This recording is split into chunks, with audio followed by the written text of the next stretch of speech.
Good morning. Yeah, we're just starting it. Good morning, everyone. So, we had been talking about the Cultural Revolution a bit last time. Remember that Mao Zedong was unhappy because he had been pushed from power, right? Liu Shaoqi in 1962 had challenged him publicly on the Cultural Revolution, said that the Cultural Revolution was not, had challenged him about the Great Leap Forward.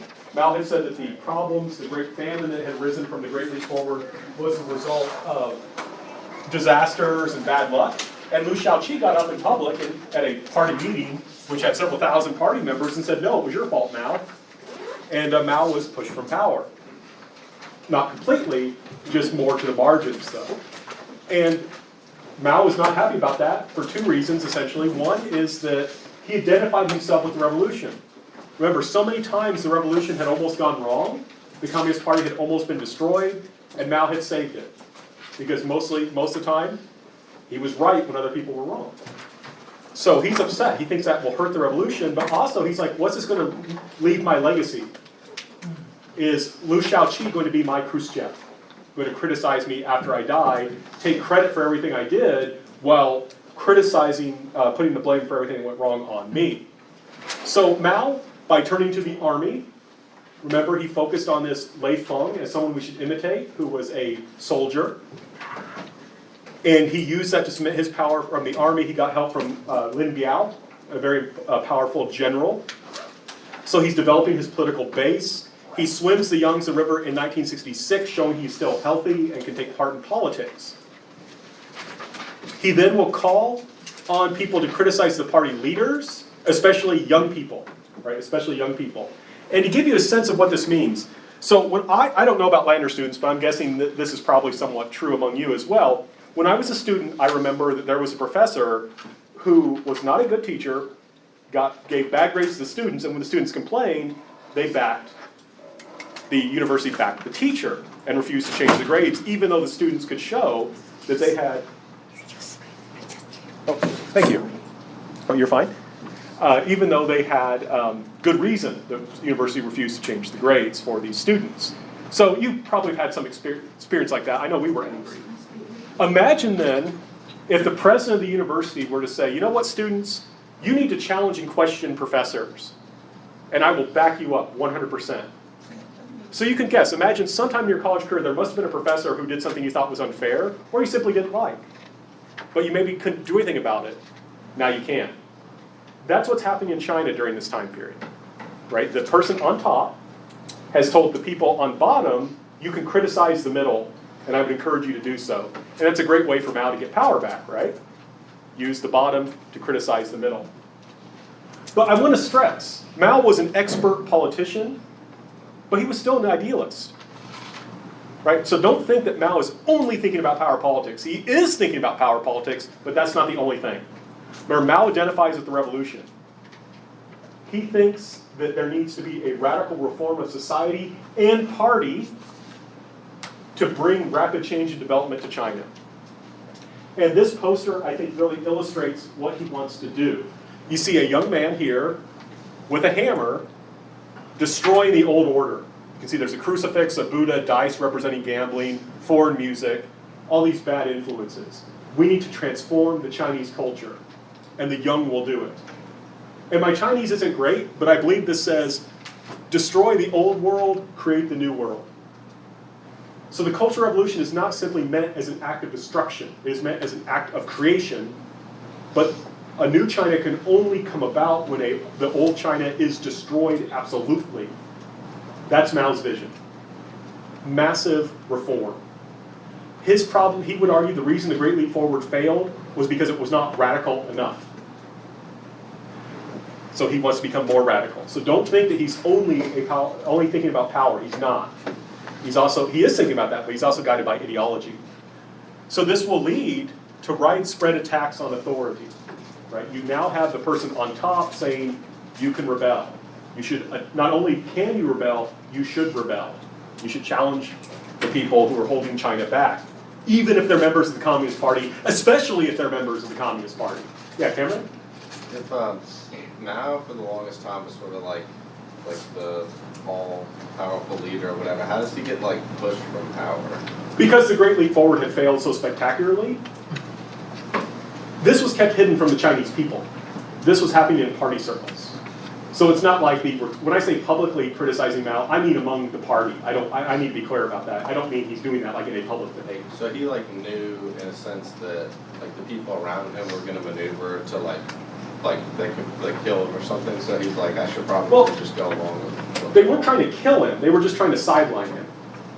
And he was able to maneuver. I can recommend, if you read Frank Decotter's Cultural Revolution, which I can't remember if I had our library buy it, but you can get it at Frank Decotter guy. He goes into deep detail. I'll just say Mao Zedong was a political genius. I mean, the guy really was. When you read that book, it's just like, oh my gosh, this guy is so smart. So I would encourage you to look at that. I can't go into it, but I'll just say they weren't trying to kill him, they were just trying to sideline him.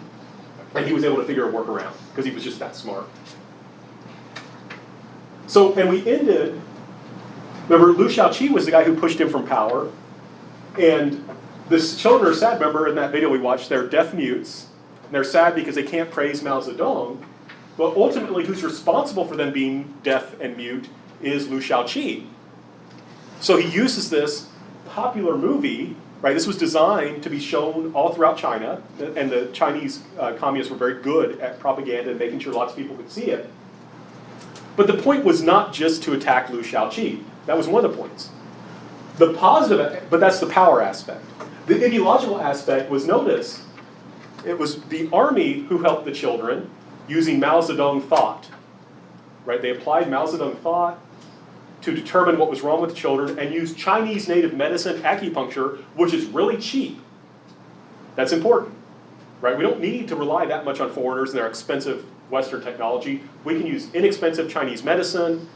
Common people, everyday people, they're the ones who can save us. And they can do it cheaply if they're guided by the correct thought. So there is an ideology here. Don't just think this is about power. I think Mao deep down really believes this. And you can see that kind of image here, right? There's Mao, the son, and then here's common, average, everyday people, workers and peasants taking charge, armed with Mao Zedong thought, destroying the party, reactionaries and people who are not acting like they should. So there is an ideology here. Don't just think Mao's only about power. He's not. I don't know why this always... there we go. Liu Shaoqi, I should point out, not only is he sidelined, I need to turn off the light so I want you to see this clearly. Liu Shaoqi will be criticized publicly. Notice the people criticize, this is a public kind of, remember how we talked about the landlords were put on trial in those kind of people's courts? They'll do the same thing in the Cultural Revolution. And so he's being put on trial, and notice you have these students, young people, waving the red book, the Mao's book of, little red book, Mao's book of quotations, right, which you read excerpts from. And he will eventually be basically, he'll be arrested, sent into exile, will be denied medical care, and he will die. Right? He just gets sick and dies because of his very bad treatment. His wife, she herself was a communist leader. Like, she was important. I want to stress, she's not only going to be targeted simply because she was his wife. She was a political leader. But she will go into hiding, but people will tell her daughter is sick, so she comes out, and then Red Guards grab her, these young people here, dress her up like a prostitute. That's why she's dressed funny. This is supposed to be how prostitutes were dressed. And then publicly humiliate her, and I believe she was also kicked out of the party, though she survives. So there's a change in leadership, right? Liu Shaoqi, who had been leader, is not only sidelined, he is eventually hounded to death. And it's important, we're going to look at some people and what happens to them during the Cultural Revolution. This will be really important as we continue on. And if you had a chance to read and I apologize, it was so long, my email yesterday, I was trying to connect how the communist, or the leadership of the PRC that's watching Hong Kong, they lived through the Cultural Revolution, a lot of them. And so how they view Hong Kong is going to be shaped by their experience in the Cultural Revolution. Peng Dehuai, I'm sorry, am I getting that right? Is it Dehuai? Dehuai. Peng Dehuai. I haven't mentioned I haven't mentioned this guy at all so far. Quick question, Dylan? Isn't that the guy that was mentioned in our reading? It was Peng Li Peng, I think is you're thinking of. This guy's different. Okay. Yeah, I believe he's a different guy. But good question. Peng Dehuai was the general who helped lead the communists to victory in the Civil War and who fought the UN to a standstill. So this guy was a brilliant military general. This guy was really, really smart. During the Great Leap Forward, he criticized Mao privately. So he's in trouble. I'm just curious, Tianyu, do they talk about Peng Dehuai in China today? Actually, in the final, he is a good guy. Yeah, he's seen now as a military hero. I mean, he was a military hero, right? He was, like I said, a brilliant general. Without him, it would have been difficult for the communists to win and survive. But he criticized Mao privately. And this is someone who witnessed his public criticism, right? He's going to be criticized publicly. I watched with horror. Here was a man who had fought all his life for the revolution, a man whom everyone in China knew, almost as a legend. Even he had no protection in this anarchy. Then one of us ordinary people, I felt myself choking and I wanted to cry. Of course, you couldn't cry because you would look sympathetic to him, and you don't want to look sympathetic to a counter-revolutionary or to whoever is being criticized. So even high officials had no protection, right? This guy should have been safe. He wasn't. And interestingly enough, though, throughout his struggle session, he refused to bow. Like, they wanted him to, like, bow down and confess his crimes, and he refused for several hours. He was in, like, a stadium with thousands of people criticizing him, and students, like, punching him in the back of the neck, trying to get him to bow, and he wouldn't. So, tough guy. Perhaps more importantly is Deng Xiaoping. We'll talk about Deng later, but he's the leader of China in the late 70s through the 80s, and is credited today with much of China's economic success. He is not expelled from the party. He is not, or I'm sorry, he actually maybe is for a short time. He doesn't suffer as much as these other guys, in part because he issues a self-criticism. So he's forced to say this publicly. Remember we talked about the rectification campaign, you have self-criticism? This is Deng Xiaoping's. My distancing myself from the masses and lack of contact with reality is directly connected with my failure to follow Chairman Mao and my lack of proper study. As a result, I have become accustomed to lording it over others and acting like someone special, rarely going down among the people. What I need to do is to reflect on my past actions. I need to earnestly study Chairman Mao's work, reform myself, and correct my mistakes. So for some people, they could survive. Deng Xiaoping does survive this period, but this is the price. He has to publicly humiliate himself and say, I'm wrong, Mao is right.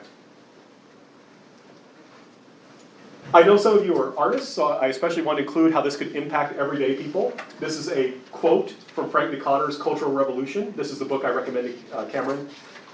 There were serious consequences for artists. Zhang Zhenxi, a famous portrait painter who created one of the most reproduced images of Mao, was visually beaten up because one of his works depicted the chairman with his face slightly inclined in the wrong direction. I can't remember the exact direction, but Mao was supposed to, in these portraits, is supposed to face a certain way to indicate progress. Xu Lu, a painter, woodblock printer, and calligrapher from a family of wealthy landowners, was taken to task for his 1959 painting in which he had placed the chairman in front of a cliff, suggesting the leader had no way forward. In 1967, Xi was locked up for 3 years. So this could easily impact people from this time period, right? And I just wanted to show you how deep this could go, right? Zhao Li, remember this from the reading? They're engaging in self-criticism and public criticism of their teacher. And I feel so bad for this woman. You know, she says, the little guy accusing her, and you, Professor Zhang, what was your goal in making us study the spirit of Lei Feng? Huh? We must be good students of Chairman Mao and put ourselves at the people's service. That's the correct answer. Stop pretending we all know you don't believe what you said. How can you defend yourself when people claim to know what's in your heart? She did what she was supposed to do. She said all the right things. She was a good teacher, but that's not protection enough. These students don't like her. Or some students don't like her, and they bring accusations against her. And Tianyu, just as an aside, it's interesting they call her Professor Zhang. I think this must be Zhang Laoshi. Yeah. So it's really funny. You know how like you're used to like sensei in Japanese for teacher or sensei nim in Korean? But Japanese or Chinese actually use a different set. They say Laoshi for professor, which means I think literally old man. Very professional. Professional, yeah. Is like 教授. Oh yeah, it's respectful, but I think literally, right? It's Yeah. character for old man. Yeah. So it's kind of funny. But I like it. It just shows how the Chinese respect age. And so what they do is they tell Zhao Li to draw on her, to humiliate her. They draw these kind of humiliating things. And notice all she can do to try and defend herself is say, I'll file a report with Chairman Mao. So you can see how power is located strictly with Mao in this time period. That's what you have to fight over. And I want to point out, this is where the kid kind of says his memory blacks out at this point. Because we have to remember, Zhao Li did these things. He's writing about his life. But this must have been, he's drawing on his teacher, and she says, Zhao Li, how could you do this to me? And you can imagine that would be a very, the poor teacher, right? It's like, my students, I cared about my students. I was a good teacher. I did what I was supposed to do. And this is happening to me. As a historian, what I would say is, how could Zhao Li do anything else? How could he do anything else? If he was to try and defend her, he's going to be the one being criticized. And it won't be just him, it will be his family too. Right? So you're in a very difficult position. So we have to understand, in this kind of Cultural Revolution society, people have to wear a mask. What you say, you can think something that you can never say. Right? So it's this very difficult situation. And it's very clear whose side you're on, and you want to stay on the right side. Even defending people can get you in a lot of trouble. So before we continue on, a couple announcements. So remember, Review Quiz 12 and Reading Quiz 11 are due by Sunday, 11:59 p.m. The Reading Quiz will open on Wednesday.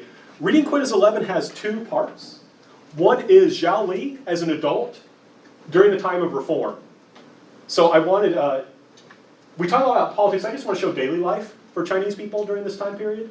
And so this is him in like the 80s, and he's an adult, so just keep that in mind. And he's been married, and he got a divorce. So that will help you kind of understand. He's living with his mom. His mom's trying to make him look at personal ads, but then he has a kid. That's why. Because he got married and he got divorced, but they had a kid first. So that's the first thing. We're just continuing the saga of Zhao Li. The second thing, I wish I had like 2 courses I could teach on China. I only have one. Because we talk about, I keep saying China, and I'm talking about the People's Republic. But it's important to remember, the nationalists fled to the island of Taiwan, and that's considered a part of China. But it's gone in a different direction because that's where the nationalists were.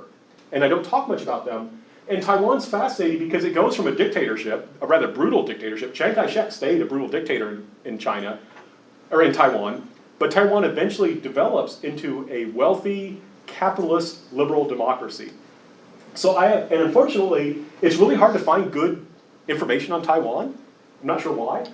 So I have a video made in like the early 90s, and I have an excerpt. And it talks about, it's mostly focusing on Taiwan's economic development, but it also gives you a sense of the politics. So for the readings, you have a comic and a 15-minute video. Right, so this is a video, just so we're clear. So any question about upcoming events? All right.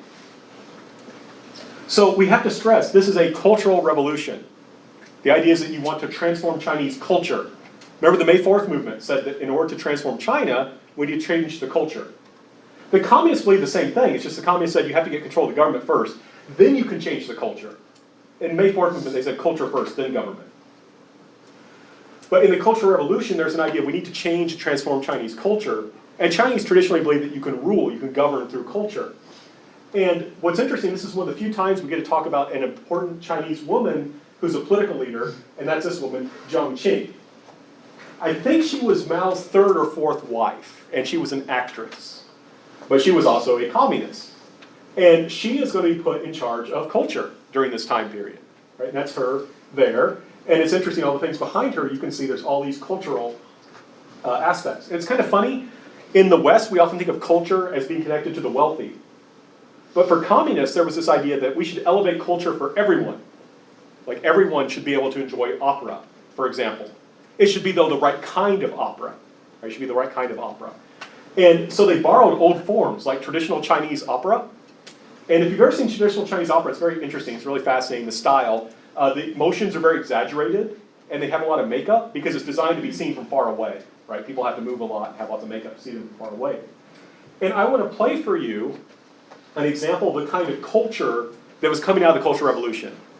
Right? In the Cultural Revolution, the government wanted to control and transform what people were viewing, what they were listening to, what they were watching. And I want to give you an example of one that I believe was written by Jiang Qing herself. But anything that was culturally being produced, she had to approve. So I'm going to play for you a model opera, and I apologize, I had to cut some of it for interest of time. So what's happening in this opera is being set during the Long March. So I'm going to show you an excerpt from an opera, Chinese opera, from the Long March. Remember that when the Chinese had to retreat, the Chinese communists had to retreat from Chiang Kai-shek's forces. So what's in danger is the whole communist movement, right? This is the Long March. The communists are in danger, and remember, they're divided. Remember, there was Mao, and then there were the Soviet-based Chinese communists, and they were in conflict.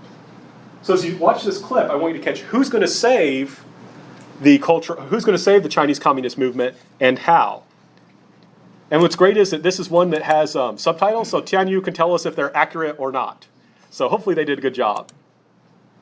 关键的时刻，遵义会议犹如红日东升，把重重的迷雾驱散。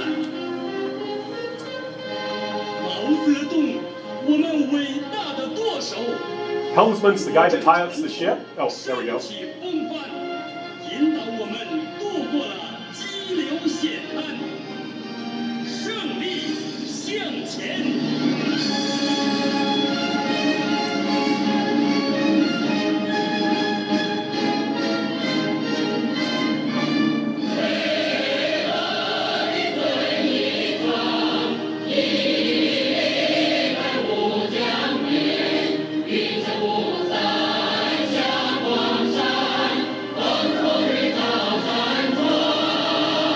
Sing along if you know the.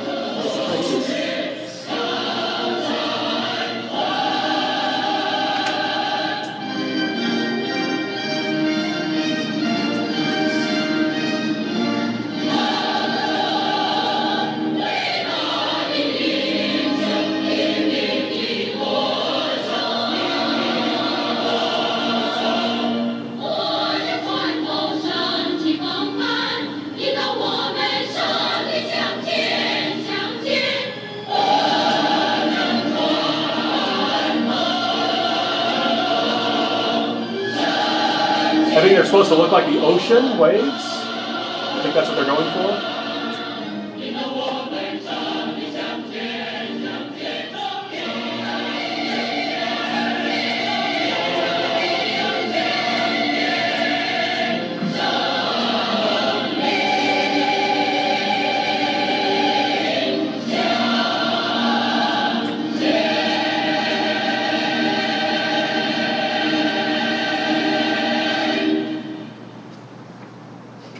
So, the problem is, right, remember this is set during the Long March, the problem is there was confusion. The communists were divided. The ship was going in the wrong direction. But at the Zunyi conference, and that's the conference that the communists held in 1935, where Mao cemented his power, it fixes everything. It gets rid of the confusion, right, clears the fog, gets rid of the confusion. Mao is now in charge and can put us on the right course. So remember we talked about cult of personality? This is a cult of personality. Things were going wrong, things were bad, but then the great leader saved us. He fixed everything, cleared up confusion, got us on track. Now, one thing I do want to point out is that propaganda is best when it is based on fact. Remember, Mao was right and the other guys were wrong. And by cementing his power, he saved the communist revolution and made it possible. So this isn't completely off base. I have to stress that. Just as a quick aside, I wonder if we taught history in musicals that people would remember it better. Like, can you imagine if Dr. Figuera and I were dancing? That would be great. Or terrible, one or the other. Maybe great for a couple minutes and then just be there. So we now need to focus on these people called the Red Guards, right? I've been focusing on the politics of it, the people on top. We need now focus on these Red Guards. So these young people your age and younger, so it was mostly high school students and like college level students, were told it is no crime to revolt and there's no guilt in rebellion. So this is Mao, who knows everything. It's a cult of personality. He's the wise leader who knows what we're supposed to do. So we should do this. And in order to encourage this, students at this time received free travel and were also given money to support them. So they could travel all over China. And you saw that in Zhao Li's comic, right? There were people who came to his town from other places. So imagine this. You're a young person, and not only are you told that you can rebel, you're told you can travel anywhere. So imagine you just drive to Greenville Airport and say, I'm getting on that plane, get out of my way. You get on the plane, you don't have to pay anything. And when you get there, to wherever you're going, people will take care of you, and you can rebel there if you want. And people are told, do not punish the students. Mao does not want the students to be punished. Do not hold them back. They will build the new China. So just imagine this for a second. This is almost like perfect freedom for students. You can go wherever you want. You'll get the stuff you need to live, and you can do whatever you want. You won't be punished. So that's a pretty good deal. And to give you a sense of some of the things that you saw this, remember in the Zhao Li's comic, you saw some examples of this where they were going into people's houses and messing up stuff. You saw where the kids went into like the barber shop in a massage parlor and things like that. To give some other examples, in Shanghai, during the Cultural Revolution, there were attacks on flowers. Like literally attacks on flowers. These were said to be bourgeoisie, that only rich people could afford flowers, so students went around forcing flower shops to close. These Red Guards forced these flower shops to close. And this is one of the deep problems with the Cultural Revolution, because of course, who were in charge of the flower shops? Proletariat. The people that were surviving by making flowers were actually quite poor. But they're being told what you want is bourgeoisie. Keeping goldfish was also bourgeoisie. Any kind of pets were. Cats, they're bad. So there were efforts to get rid of cats. They were considered counter-revolutionary. Racing pigeons were also, this is kind of a cool hobby. People would take pigeons out and race them. And those were considered bourgeoisie. It's a luxury. And they would do calculations. They would say, if we didn't grow flowers, how much extra grain could we grow? And I don't want to be biased, but if your revolution's against flowers, I'm against your revolution, darn it. Incidentally, just as an aside, can you please correct me if I'm wrong? What's cool in China is you can see people walking birds. People keep birds often as a pet, but birds need to go out, so people would take their birds on a walk. So you can see people walking around bird cages, which is awesome. Really? Is this correct, Tianyu? People I not so never much know? say the racing pigeons in China. I don't think they're as popular anymore. This is in the 60s. Right. This is also popular in like New York City, I think. Like in the United States, people will keep pigeons on their roofs and then race them, which is awesome. As you saw in Zhao Li's case, there would be home invasions. People could come in, Red Guards could come into your house and look through your stuff to see if you have anything incriminating. And sometimes they just help themselves to your property, even if it wasn't incriminating. So you may have a drawer where you got like $50, that goes into Red Guard's pocket. What can you do about it? Doesn't matter. And this also, as you saw in Zhao Li's comic, led to the destruction of cultural properties because we have to destroy the old to create the new. What's particularly striking about this, and I wish I could go into more detail, if I try to go into more detail though, it'll take a whole class period. What ends up, do you remember how in Zhao Li's comic, like the kids were competing with each other? Like he had his rival, and they were each trying to show which one of them was more loyal to Mao, and they each formed like their own different like battalion. People started doing that, and then they started fighting each other. So you'd have one group of students form a group, and another students form a group, and they would be in competition for who would have control the Cultural Revolution. And they would get arguments about who was more loyal to Mao, and eventually they armed themselves. Some of them were able to get weapons, like they would raid like an army barracks and take guns and start shooting each other. And this got darn close to a civil war. So I want to stress, this went really, really far, and I mean, literally there were basically different armies fighting each other in China at this point in 1960, 67. So these Red Guards, it goes from just attacking people in their houses to attacking each other. It almost leads to a civil war. Mao Zedong will call out the army to restore order, which is why he was smart to make allies with the army. When this gets out of hand, he calls in the army. Yes, Tyler? With this going on, like, did a lot of the Chinese consider, like, immigrating to the United States, perhaps, like, with all this going Well, on? we didn't have diplomatic relations, so it would have been very difficult to immigrate. I mean, and you'd have to have money, you'd have to get over there. I mean, if you requested to do this, what would people think about you? You must be a counter-revolutionary. So I don't think that there was a whole lot of defections. They would be more likely to try and escape to the Soviet Union. Soviet Union would have been much safer to go to, and it's communist, and so. But we'll talk about later how they get in trouble with the Soviet Union and China start getting into it.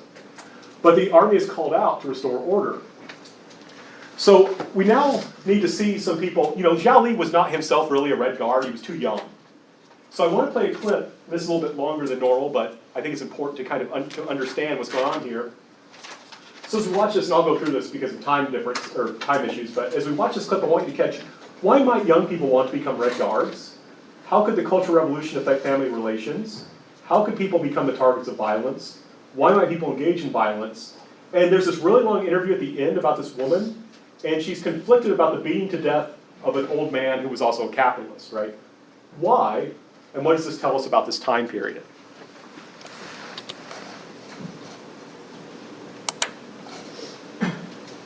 Oops.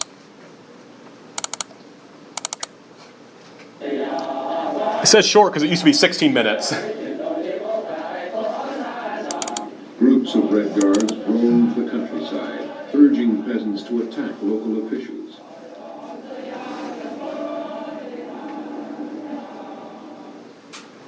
They came to Wugong in November 1966. Some villagers seized the chance to take revenge against officials who for years had given the best grain to the state. They criticized old Shu. They said, "You old woman, you sifted and selected until there wasn't a single husk in the grain. You delivered such good grain to the state. You didn't want to leave any for us to eat, did you?" Several people went up to the platform and put a tall paper hat, it was at least this tall, on old Shu's head. They held her by the scruff of the neck and paraded her through the streets.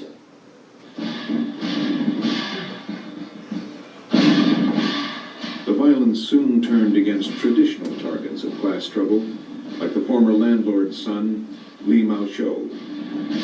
So remember this guy? I was tied up, hung up, and beaten.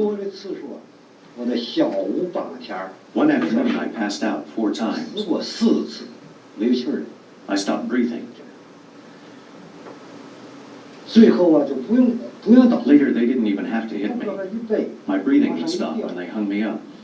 That's how bad it got.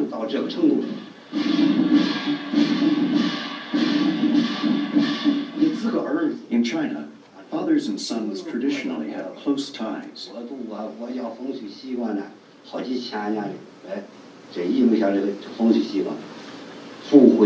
now you had to end your relationship.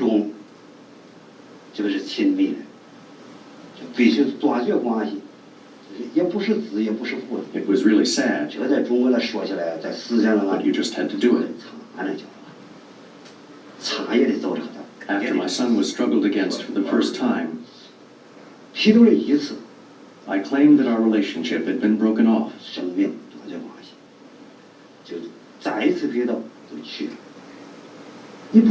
Awful things would have happened to him if I hadn't done that.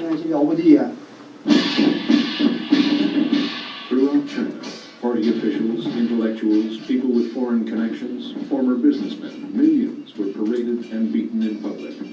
It is estimated that at least 400,000 people were killed. We called him Secretary Zhang. He was the secretary of the state farm where my mother had worked. We all knew him when we were children. Once he dragged me by the ear for hundreds of yards. The side of my head got all swollen. He treated his subordinates very badly. When the Cultural Revolution came, the Red Guards and workers dragged him out to struggle with. He was not treated nicely because he'd been so mean to people. He was forced to kneel on the ground, on sand, broken stones, and glass for more than 2 hours. He knelt with a heavy board hanging from his neck. It had his name written on it, with red crosses through it. That's how someone who was going to be shot was treated. The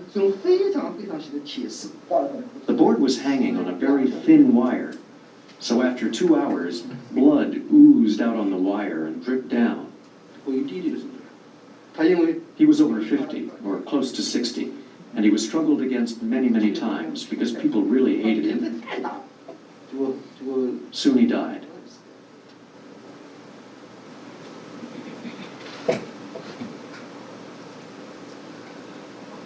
The people we beat up were all hooligans and loose women whose names were given to us by the workers. I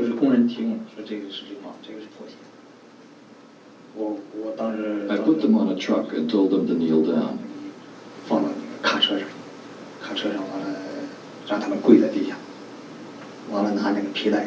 I whipped them with a leather belt. There were men and women. Most were women. We beat them hard. I had a kind of animal instinct. I used to enjoy beating people. He's the English. I didn't know most of the people who were struggled against. When we heard different views, we wondered, if you sympathized with the party official, did it mean you were too simplistic? Did it mean you lacked political consciousness and couldn't see his evil capitalist rotor nature? Whenever a question came up, our first reaction was not to believe the official might be innocent, but that we were too naive and too inexperienced. I didn't think about it much. Chairman Mao called on us to be involved with affairs of state, to be active in making revolution. We felt this was revolution.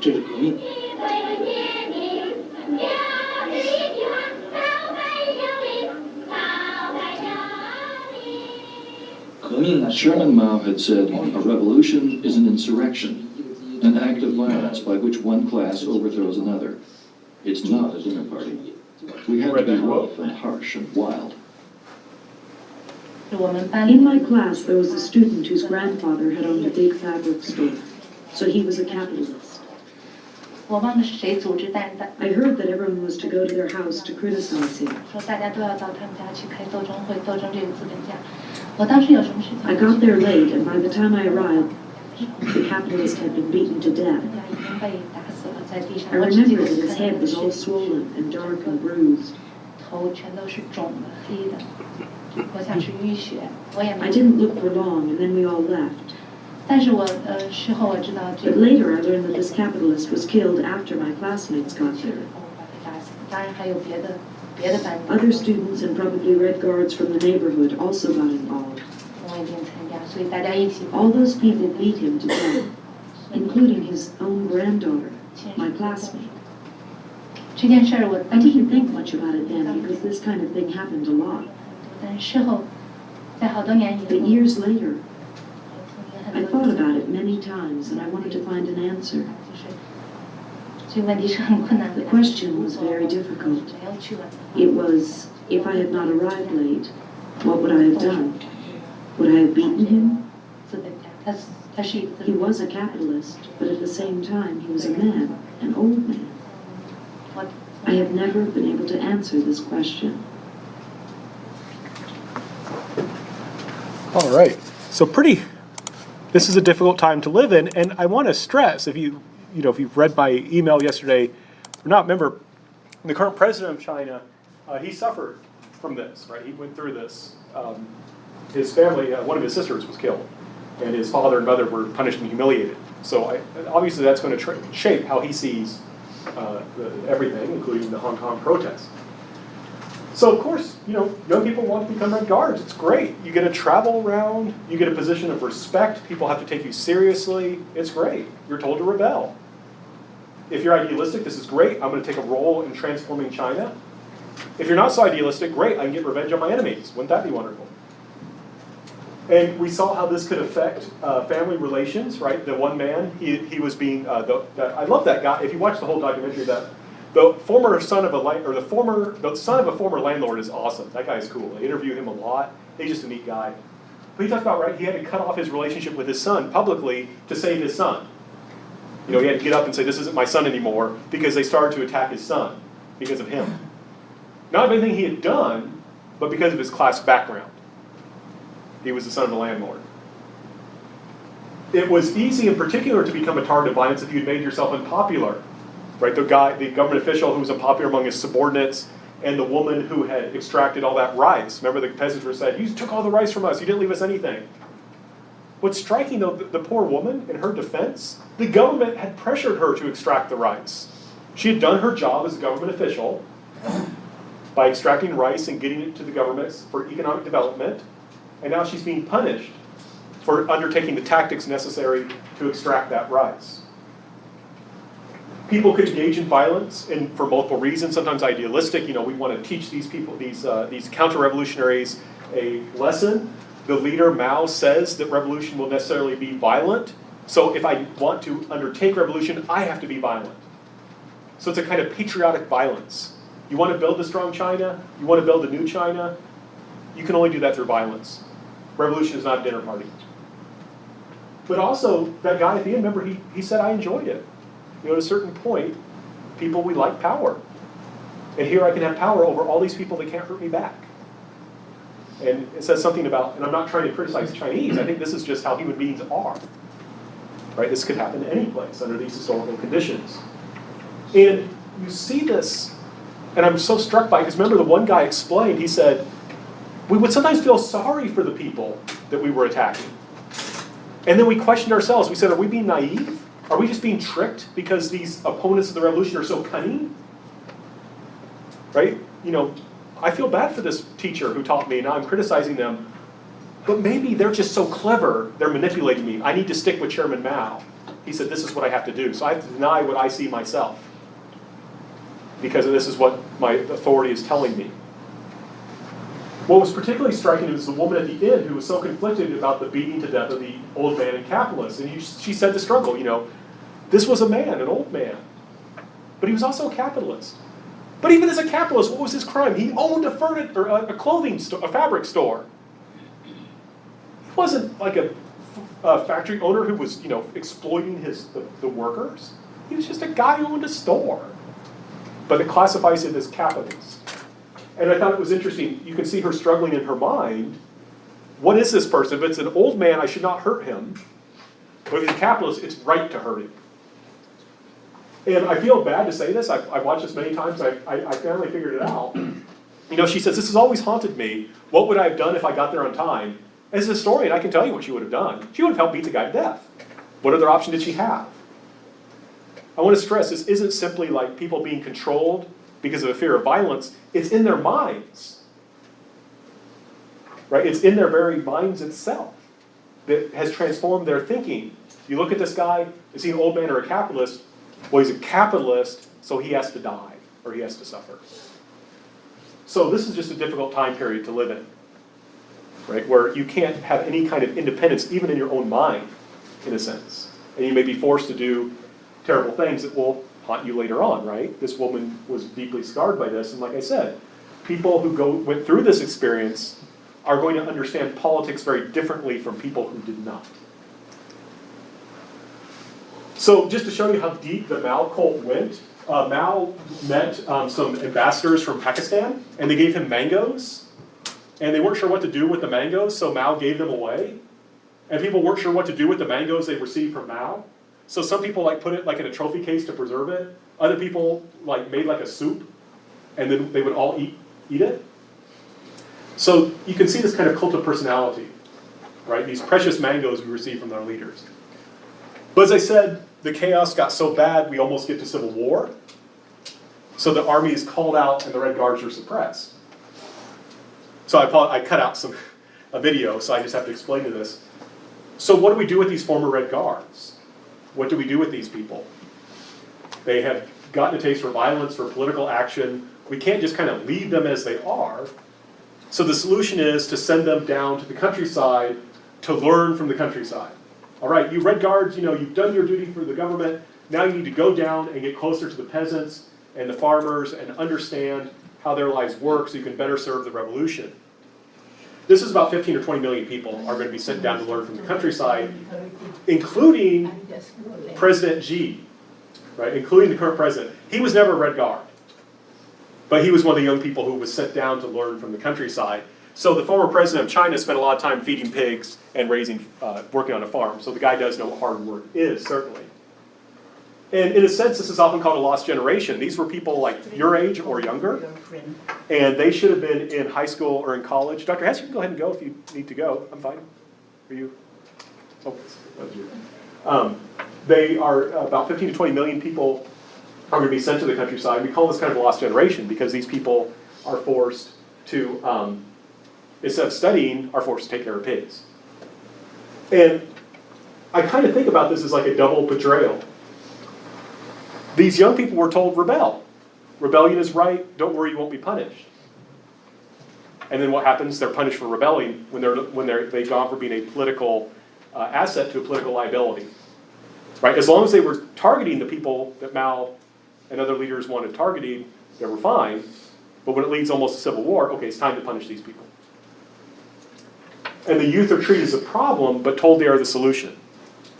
Right? They're told, we're sending you down to the countryside to help you learn better. No, they're not. They're sending you down to the countryside so you won't be a danger anymore. You'll be split up, you'll be in the countryside, and we can use your labor to help develop the agricultural sector of the economy. That's what they're being sent down there to do. So it was a serious betrayal of the youth. Now, it's presented positively, right? This is a young lady who's gone down to the countryside and is teaching them ballet. She's not teaching them ballet, she's slopping hogs and taking care of rice. But there's all these kinds of propaganda images that arise out of this. You know, you have the happy students who are out harvesting rice, engaging in military training, engaging in military training. But I just love these images, right? Because they're meant to show us, you know, the power of youth. But this is more the reality. So this is something, bear with me for a second, this is a little bit complex. So you know how like in the United States, if you move, it's pretty easy to change your legal residency? So like when I moved here from Florida, that's where I taught previously, I lived in apartments, I forgot the name of the apartments, but they're near the old Walmart. And that qualified my children to go to Lakeview Elementary, which is a very good school. I could go there by using my address. All I had to do was go to the school and present like my gas bill to show that I was a resident. That was it. Then my kids get to go to a really good school because I live in the district. In China, it's very difficult to actually change your residence. You're classified, I think it's called Hunko? Hunko, is that right? You have a registry. yeah. Hukou, Yeah, thank you. yeah. You have a registry. So you're registered to be part of a specific city, thank you, Dr. Hess, or you're in the countryside. You're either in the city or the countryside. And that's where your benefits come from. So if I'm from Shanghai, that's where my benefits come from. And to change my residency is very difficult to formally get my benefits established somewhere else. So these were mostly city kids who were sent to the countryside, and there was an effort by the government to change their registry to the countryside, which would mean they could not really go back home. Because you can't change your kid, so if I'm a countryside person, I go to the city and try and make a life there, my kids cannot go to school in the city schools because I'm registered in the countryside. So these two young ladies are engaged in a hunger strike to protest the government's effort to try and make them stay in the countryside. The government's like, we're going to send you to the countryside for a few years like you learned from the peasants. And then a few years later, the government's like, you could just stay there. And the students will engage in a hunger strike and the government will relent. And eventually a lot of them do get to go back home. But this is some pretty serious stuff, right? Like I say, you kind of see this, I don't know, I'm trying to hold my bias back, but you know, I work with students, I don't want bad things to happen to students. I think this was a pretty crummy thing to happen to the students, right? They're told it's right to rebel, they do what the government tells them, then they're punished. So, don't think that's the way we should do it. So, we'll stop there, and we will pick up with continue section 10, we'll finish section 10, and get to section 11. Yes, Amir.